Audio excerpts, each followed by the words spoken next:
Hello again. We're going to have another look through the papers. With us this morning to do so, editor of Spike, Tom Slater, and Dawn Neeson, the former editor of the Daily Star. Tom and Dawn, hello again to you both. Let's start with something a bit more cheerful than the heat wave. No, not really. The travel chaos.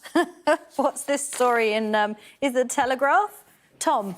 Yes, so this is a story about how essentially more travel chaos for people trying to get their summer holidays off the ground. So airport bosses at Heathrow, excuse me, have urged various carriers to essentially boot a number of people off of flights to allow them to leave. So that is rather than cancelling whole flights in relation to the staff shortages, particularly in ground staff, or just to put a cap on the number of people who are allowed to get on those flights to try and ease some of the congestion. This is something that they've tried before, usually limiting it to about 75 to 80%. But, you know, more bad news for people who, with the restrictions lifting and with us easing ourselves out of the pandemic, we're all looking forward to a good restriction-free summer. But we're seeing all of these consequences of the fact that you really can't just turn the global economy on and off again like a blow heater. It's going to have all of these knock-on impacts, and we're still feeling them even now. It's so interesting following this row with the airlines and with Heathrow. I don't know if you read Emirates' statement on the situation in Heathrow and that cap. Yeah, Dawn, you've seen it, right? Just a few key lines. I don't think I've actually ever read a press statement that is so scathing. This is Emirates about Heathrow and that cap, ensuring ground readiness to handle and turn around a wide-body, long-haul aircraft with 500 passengers on board. Obviously, they're talking about those huge 380 planes. Yeah, that one. No, that hasn't got 4 engines. But the big one with the 4 engines, the double-decker plane, right? They're saying it's impossible. It's not as simple as finding a parking spot at a mall. And Emirates have been really scathing about Heathrow itself, saying they chose not to act, not to plan, not to invest, and now faced with an Airmageddon situation due to their incompetence and non-action, they're pushing the entire burden to airlines and travellers. Dawn, what do you think? Is this bad planning on Heathrow's part, or is this just a knock-on effect of everything that we've been through in the last 2 years? Well, I think there's part of both of those involved. But I thought Emirates' statement was incredibly refreshing, Kimberly, because they were being honest. I mean, Emirates during the pandemic obviously ran their business well. So many airlines, British Airways being one, I have to say, didn't. I mean, they made staff redundant. They didn't re-employ them. I mean, we knew that once the pandemic was over and we were allowed to travel again, that this would happen. And every one of us could see it coming, Kimberly. So why couldn't Heathrow? I'm naming Heathrow because that's what we're talking about, but other airports are also suffering. And it's not just in this country, other countries are suffering as well. So why didn't they prepare for this? So I thought Emirates' statement was incredible. You know, we've run our business well. We can fly, we can take off, we can get our passengers where they need to go with their luggage. That's a shock.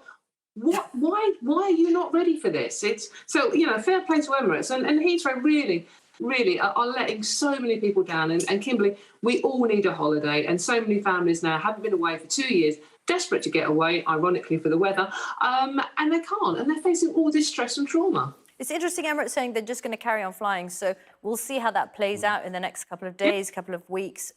Let's have a look at the Daily Mail. Tom, this is something you've picked out.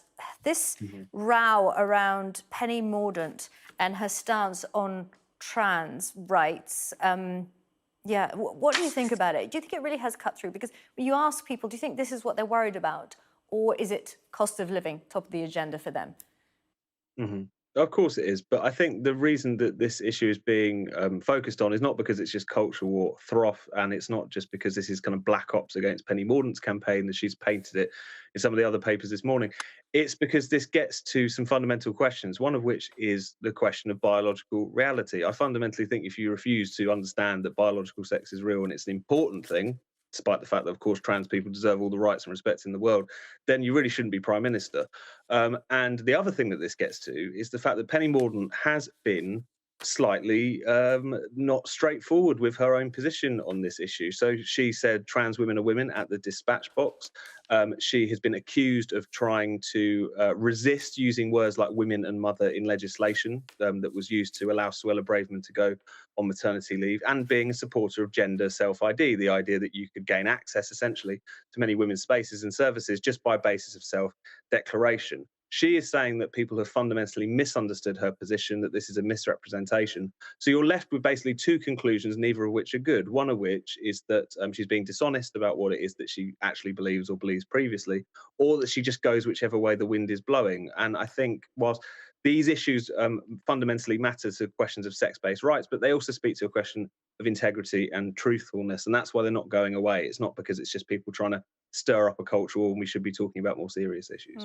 Now, she, of course, insists that she hasn't changed her position.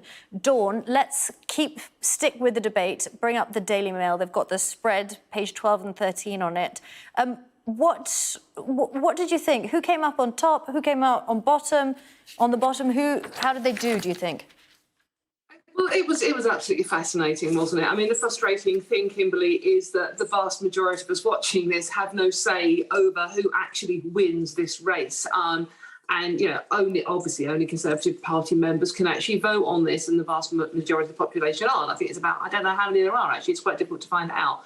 However, I mean, you know, the Mail is there saying that, you know, there was no clear winner. I mean, I personally think that Tom Tugendhat won on the performance alone. I mean, whether he is experienced enough or well-known enough to become the ultimate leader, but I thought he was quite impressive last night. He showed a sense of humour.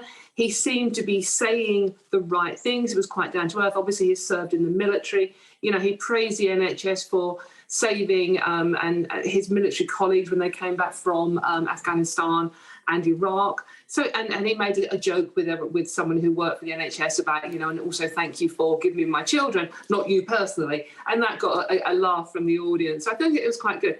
I thought, me personally, I thought Liz Truss was quite wooden. And the one thing, I know this sounds really shallow, but Liz Truss was dressed exactly how Margaret Thatcher used to dress as well, with the pussy bow blouse. Is that what they're called? And so I thought she came across as wooden. Okay. I thought maybe that Rishi Sunak, I mean, I know this is going very shallow, Kimberly, but why wasn't he wearing a tie? I'm sorry, I don't want casual... Said that. OK, we're going to have to leave it there. Tom, we want to hear what you think about the debate. So next hour, we'll ask you. But we've got to take a break now. Dawn and Tom, we'll see you in an hour. Thanks both.